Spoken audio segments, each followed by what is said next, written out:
An Aussie film about sharks being trapped in a grocery store? How could this not be awesome? Let me tell you how it's not awesome. Code monkey get up, get coffee. Code monkey go to job.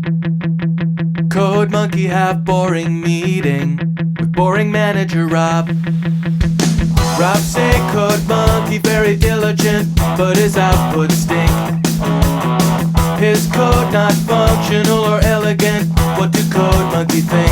Code monkey think maybe manager wanna write login page himself. Code monkey not say it out loud. Code monkey not crazy, just proud. Code monkey like Fritos. Code monkey like Tab and Mountain Dew. Code monkey very simple man. Big warm fuzzy secret heart.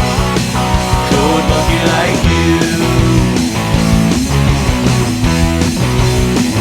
Code monkey like you.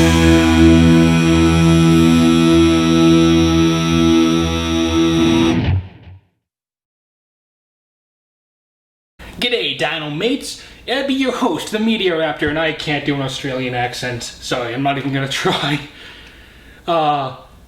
Yeah, sorry, for the life of me, I can't always remember how you do an Aussie accent, and even when I do try, it sounds horrible and fake, and I don't want to offend my Australian viewers any more than I think I already do with that intro, or did with that intro, to be correct.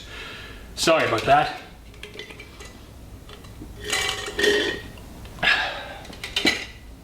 So let's talk about a 2012 movie that I remember being really excited to watch. I only watched it last week, so it took me 8 years to get around to it, but yeah. Bait. It's a 2012 Australian movie about a bunch of people that end up trapped in a shopping mall, grocery store kind of place. I think it's a department store maybe. And after a flood, a bunch of giant great white sharks end up underwater somehow in this store that's underground, and I guess that's normal in Australia, I don't really know. But now they're in a fight for survival against giant sharks, and they don't know who to trust. Again, that sounds pretty fun. It sounds incredibly stupid, but it could kind of be a fun movie, even build up some kind of good tension with this idea of, do you risk getting in the water to try and get across to another shelf or something, and this idea of, well, as the water keeps rising, sooner or later, we are going to drown, so it's only a matter of time before we die either way if we don't get out of here. Both those would be much better than the movie we got.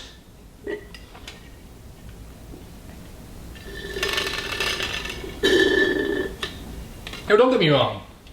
They do touch on both those topics in the movie, but they never really do much with it. So let me try and explain the story. Like I said, it's set in Australia, and there's a big flood, and then this Australian supermarket that's underground. Look, maybe that's totally normal in Australia. I live in Canada. I have never seen anything like that, aside from, like, you know, a full mall, but I've never seen a grocery store that's just underground. Maybe I'm just crazy. But essentially, it gets flooded, people are trapped there, and there's these big sharks now. At the same time, we find ourselves dealing with, let me think real quick, 4 groups, so to call them, even though most of them are literally a pair or a single person. We have these robbers who are setting up to rob this place for whatever reason. Apparently there's some sort of thing where, like, the one guy, his brother, will be let go from this gang that they never touch on, never explain, and never bother answering what they were talking about. There's a girl who is, you know, the juvenile rebel kind of emo teen who's upset with the world and with her dad, who happens to be a security guard or a cop, and, you know, he doesn't understand her, and she's just trying to figure out what to do after her mom died. There's also I guess the main character, who's, I think it was his brother or stepbrother, was killed by a shark a year before or something. They never really say. And he's just there. And then there's this couple who are in a car the entire movie until the very end, and I hate them because they're both extremely annoying. And one of them tries to kill a dog, so that guy can go straight to hell. Nothing against the actors or actress.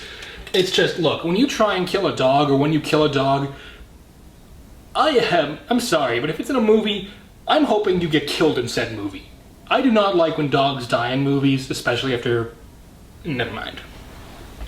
So with such a simple concept as sharks in a grocery store, what went wrong? Well, it took about half an hour to 35, almost 40 minutes before the sharks actually showed up, excluding the beginning. I'll talk about that in a minute. But Bait finds itself trying to actually establish characters. You know, give you somebody to like, unlike these sci-fi channel movies that just kind of go, here's your characters, done, bye. And frankly, I commend them for that. I understand that, you know, making likable characters can make or break a movie. The thing is, while they start to give us the backgrounds or the personalities of these characters, they go about as far as The Asylum does with one sentence, and then they never build on it. And the thing is, there's a number of scenes when it kind of looks like, oh man, this should really be intense or really be emotional in some way. But since these characters were not developed and not brought to a point where we actually want to see them survive or understand why they would react in a certain way, those scenes just feel really weird, out of place, and sometimes just really dull because there's no reason to feel any certain way. Really, the character I cared for the most was the dog. And it's not even the type of dog I normally like. It's one of those little fluffy pomegranates? No, it's a fruit. I don't know. Excuse me. I don't know what kind of dog that is, but it's a dog. So the characters have little to no backstory, and what we are given is not enough to try and actually help us care for them or understand why they're doing this. There's also this really weird subplot, like I mentioned, where, you know, there's these criminals trying to rob the place because one of them needs to get his brother out. They never say what that means. It feels like this wanted to almost be an anthology in the sense of, like, these different groups all kind of these stories taking place at a mall or a grocery store, like the Pawn Shop Chronicles, except not a horrible flaming pile of garbage. The thing is, though, this movie feels so disjointed that it doesn't even feel like it's the fun kind of disjointed. Like I said, it takes about 40 minutes for the sharks to actually show up, and when they do, not a lot really happens. Like, think about my last review with Shark Week. If you've seen that movie, you know that's a bad movie. But you also know they go all out with how bad it is. They literally make Saw with sharks. In here, it's just constantly, don't go in the water, don't go in the water, don't go in the water, why are you in the water, why are you in the water, I should get in the water. Like that. They try, like I said, to have these ideas of, hey, the water's rising, we're gonna drown, or if the water hits those power lines, we're all gonna die, or, hey, I've had a gun this entire time and I've never done anything with it, which, to be fair, it's not like the guy could really do a lot with it, but even then you'd think they'd maybe try and establish him as, like, almost Negan in a sense, with, like, hey, I'm the only one who's armed, screw all of you, you're doing what I say. But even then, it just feels like they kind of banked on the idea of shark at a grocery store being an immediate, I want to watch that. To me, that was why I wanted to watch it, but, you know, I'm the guy who loves Sci-Fi Channel original movies, so maybe don't take my word for quality, so to say. And what's really disappointing is there was a really good concept here. I think the movie was called Black Water. I think. I'm like 99% sure because apparently there's a sequel coming out which makes absolutely no sense. No, wait. Black Water was the shark movie. I think it was... No, Red Water was the shark. 1 second.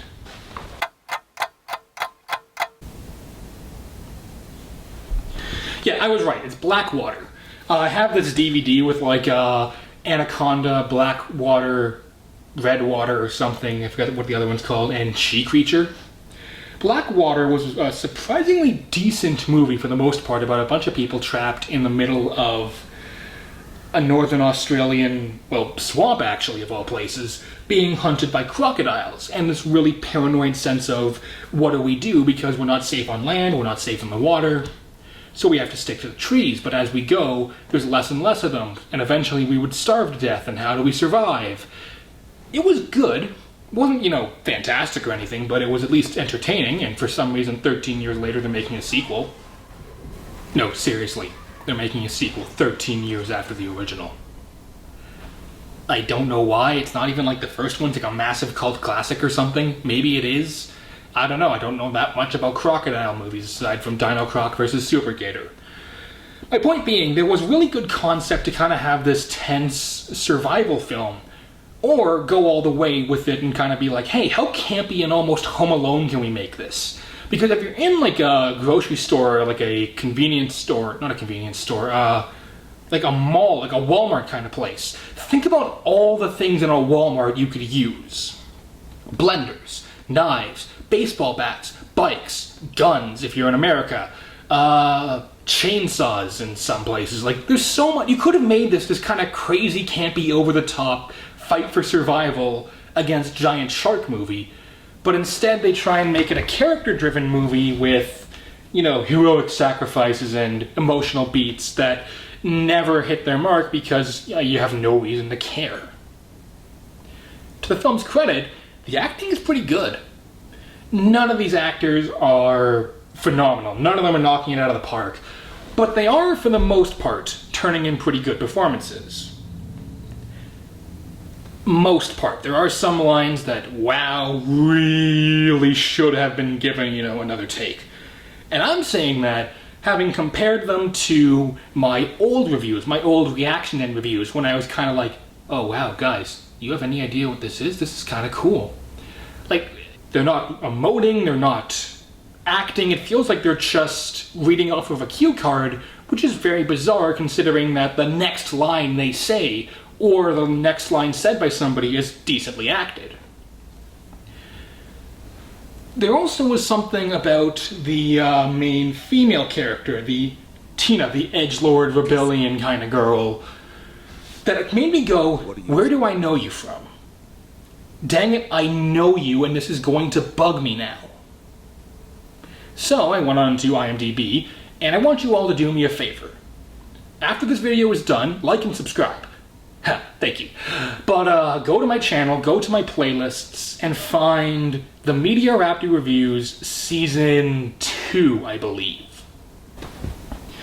Yes, the Media Raptor Reviews Season 2. Watch every video on there. Okay, no, but watch the very first review. For those of you who don't know what I'm talking about, the first review of Season 2 of this show was Step Up 3. Shinari Vincent, I really hope I'm pronouncing that right, is the main female lead in Step Up 3. That's where I knew her from because despite the fact that I haven't watched that movie in like 6 or 7 years now, I still remember it because it was a pretty fun movie. And a lot of these actors have been in stuff, like the main guy, Josh, who's played by a man named Xavier Samuel. He apparently has had a bunch of roles in stuff like Love and Friendship, Fury. He was even in Twilight. He played Riley, whoever the heck that is. I have not seen those movies aside from the very last one. And not even parts 1 and 2, just the last one, don't ask why. But, yeah, none of these actors, aside from Vincent, are ones that I actually really could tell who they were. And it's weird, this is not meant to be like a prejudice thing, please don't take it as that. It's weird that for an Australian movie, there's a lot of Asian people in it. Don't get me wrong, like maybe it's just the way the casting went, but there's very few actually Australian characters, or at least ones who speak with an Australian accent, in this Australian-made movie set in Australia. I don't know, I just found that kind of weird. Now let's talk about the effects. I want you guys to take a look at this. This is a scene from any number of Sci-Fi Channel movies. Oh no! Not like this!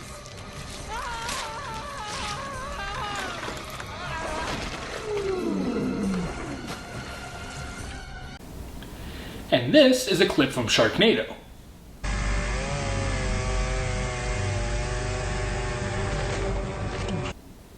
You see how these effects look? These were made direct to DVD, made for TV. This movie was theatrically released, and here is its effects.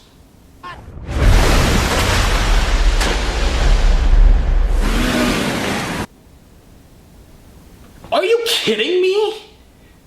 Those are horrible, even by Sci-Fi Channel standards. And this movie was released theatrically. Granted, the most part of it was actually released straight to home video around the world. It was only ever released in Australia and Singapore theatrically. But still, and a few film festivals, but still, this movie was released theatrically and has effects that bad that make Sharknado look competent. I love it! To an extent. Some of the blood is obviously CG and very distracting. Some of the slow-mo CG just looks bad. The opening title, I like the idea, but again, it just looks bad.